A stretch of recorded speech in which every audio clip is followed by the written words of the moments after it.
ప్రియమైన దేవుని పిల్లలరా, ప్రభువైన యేసుక్రీస్తు వారి పేరట మీ అందరికీ వందనాలు. ప్రభువు పేరట మీ అందరికీ శుభములు, దీవెనలు కలుగునుగాక. ఈ ఉదయకాలం పరిశుద్ధ గ్రంథము నుండి దేవుని వాక్యాన్ని చదువుకుందాం. యోహాను సువార్త 15వ అధ్యాయం 2వ వచనాన్ని చదువుకుందాం. నాలో ఫలించని ప్రతి తీగను ఆయన తీసి పారివేయును, ఫలించు ప్రతి తీగ మరి ఎక్కువగా ఫలింపవలనని దానిలోని పనికిరాని తీగలను తీసివేయము. దేవుడు తన మాటలు మనందరి కొరకు దీవించునుగాక. ఆమేన్.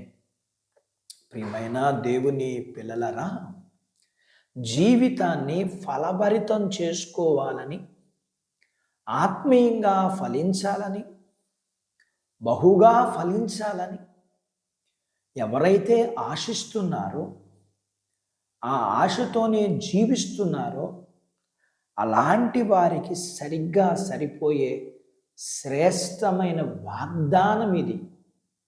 ఈ వాక్య ధ్యానంలో కొంత భాగం కొంచెం కఠినంగా ఉన్నట్లు అనిపిస్తుంది. ఫలిస్తున్న తీగలోంచి కొన్ని భాగాలు కత్తిరించి పారివేయాల్సిందేనా? మంచి దాన్ని, ఉపయోగపడుతున్న దాన్ని కూడా కత్తిరించి పారేయాల్సిందేనా? అవును, దానికి సందేహం ఏమీ లేదు.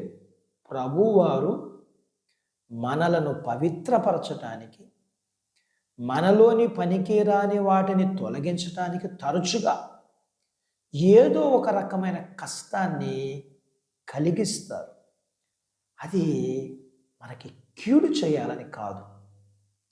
ఈ జీవితంలో శ్రమల వాగ్దానాన్ని పొందిన వారికి మేలు చేయాలని అలా చేస్తారు.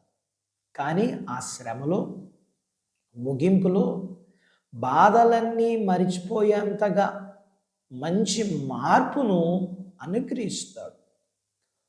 ప్రభువుకు మహిమ కలిగించేటట్టుగా ఉంటే మనలోని కొన్ని తీగలు, ఆకులు కత్తిరించి పారవేసినా పర్వాలేదు. దాన్ని పెద్ద నష్టంగా ఎంచుకోవాల్సిన అవసరం లేదు. ఎందుకంటే దాని వలన మనం బహుగా ఫలిస్తాం.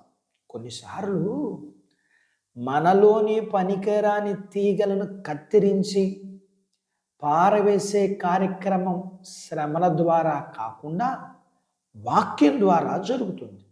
ఇలా జరిగితే మన వాక్యదానంలో కఠినంగా ఉందనుకున్న విషయం మృదువుగా కనిపిస్తుంది. వాక్యం ద్వారా మనము కడగబడినప్పుడు, కత్తిరించబడినప్పుడు మరింత కృపాసహితంగా మారి ప్రభువుకు మరింతగా ఉపయోగపడదాం.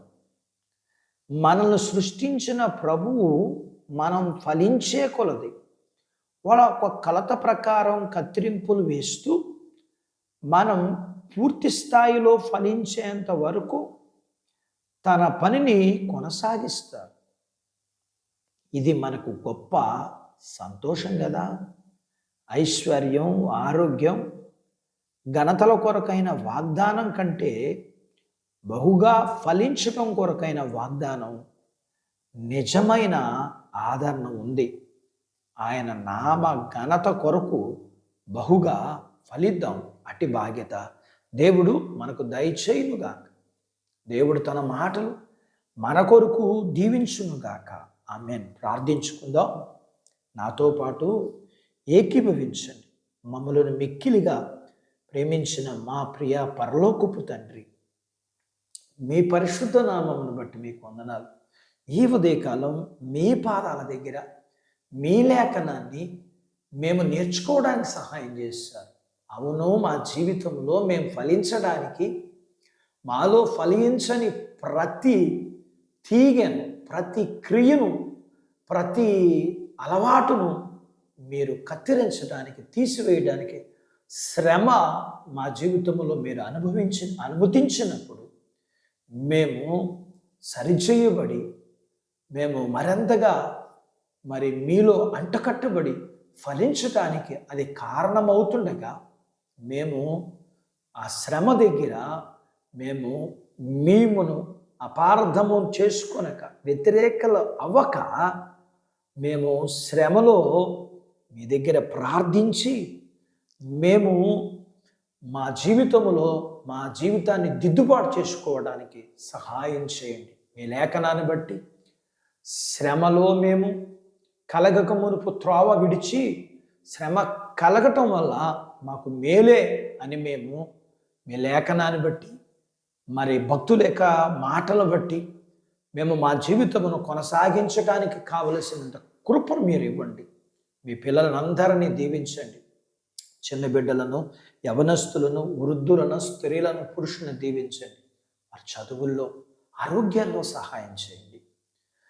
వారి యొక్క ఉద్యోగ ప్రయత్నాలలో మీరు విజయాన్ని ఇవ్వండి. ఉద్యోగాలు చేస్తుండగా ప్రమోషన్స్ ఇవ్వండి. వారి చేతి పనులు, వ్యాపారాలు, పొలాలు, పశువులను దీవించండి.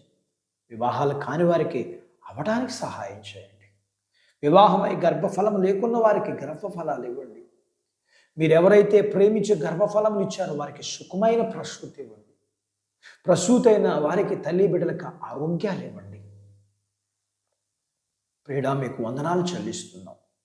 మీ పిల్లల అవసరతలు, సమస్యలు, బలహీనతలు, రుణాలు తీర్చండి. మీ పిల్లల్ని మీరు ఆశీర్వదించి మీరు సిద్ధపరిచిన పరలోకపు భూ సంబంధమైన దీవులకు పాత్రులుగా చేయమని యేసు ప్రభు వారి పేరట స్తుతించి ప్రార్థించి అడిగినవన్నీ పొందుకొని ఉన్నాము తండ్రి. ఆమేన్. దేవుడు మిమ్మల్ని దీవించునుగాక. ఆమేన్.